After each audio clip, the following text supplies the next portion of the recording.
తెలంగాణ ప్రభుత్వం ప్రతిష్టాత్మకంగా చేపట్టిన బీసీ కులగణనపై పవర్ పాయింట్ ప్రెజెంటేషన్ ఇచ్చారు సీఎం రేవంత్ రెడ్డి. పీసీసీ అధ్యక్షుడు మహేష్ కుమార్ గౌడ్ అధ్యక్షతన జరిగిన ఈ కార్యక్రమంలో రేవంత్ చేసిన కామెంట్స్ లోని ముఖ్యాంశాలు ఇప్పుడు ఒకసారి చూద్దాం.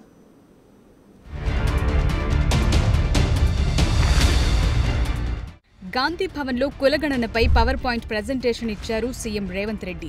అత్యంత ప్రధానమైన రెండు కీలకమైన అంశాలపై కాంగ్రెస్ సాహసోపేతమైన నిర్ణయాలను తీసుకుందని, తాము చేసిన కులగణనపై లేనిపోని అపోహలను సృష్టించి తప్పుల తడకగా తేల్చాలని కొందరు తీవ్రంగా యత్నిస్తున్నారని అన్నారు ముఖ్యమంత్రి రేవంత్ రెడ్డి.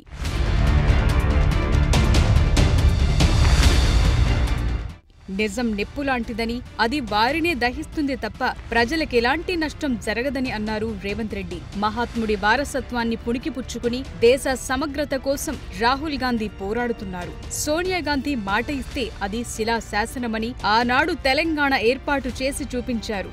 కులగణన చేసి బలహీన వర్గాల జనాభా లెక్కగట్టి వారికి రిజర్వేషన్లు కల్పిస్తామని రాహుల్ గాంధీ మాటిచ్చారు. ఇచ్చిన మాటకు కట్టుబడి సబ్ కమిటీ ఏర్పాటు చేసి కులగణన ప్రక్రియ పూర్తి చేశామని అన్నారు సీఎం రేవంత్ రెడ్డి.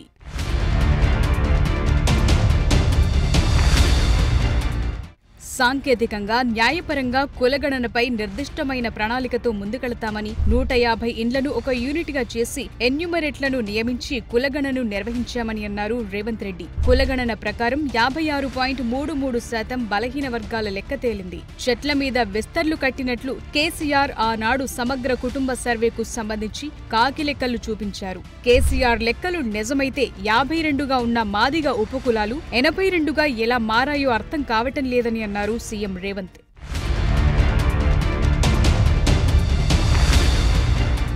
వాళ్లు పెద్ద గ్యాంబ్లెట్స్ అని, వారికిష్టం లేకనే సర్వేలో పాల్గొనలేదని అన్నారు రేవంత్ రెడ్డి. ప్రజలు అడుగుతారని ఈ లెక్కలను గందరగోళం చేసి గంగలో కలపాలని చూస్తున్నారని ఆవేదన వ్యక్తం చేశారు సీఎం.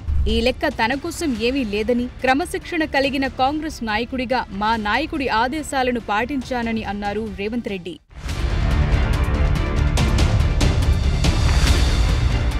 త్యాగానికి సిద్ధమయ్యే ఈ లెక్కలను పక్కా చేయించాం. కులగణనలో ఒక్క తప్పు లేదు. వాళ్లు రాసి సంతకం పెట్టిన లెక్కలనే తాము తీసుకున్నామని, జనజీవన స్రవంతిలో కలవని వారికి కూడా తిరిగి అవకాశమిచ్చామని అన్నారాయన. ఇది తమ నిబద్ధతకు నిదర్శనమని, రాహుల్ గాంధీ, మోదీ మెడలు వంచుతారని, కులగణనపై బీజేపీ కుట్రలు చేస్తోందని ఆగ్రహం వ్యక్తం చేశారు సీఎం రేవంత్ రెడ్డి. మోదీ అసలు బీసీ కానే కాదని ఆయన లీగల్లీ కన్వర్టెడ్ బీసీగా వర్ణించారు ముఖ్యమంత్రి రేవంత్ రెడ్డి.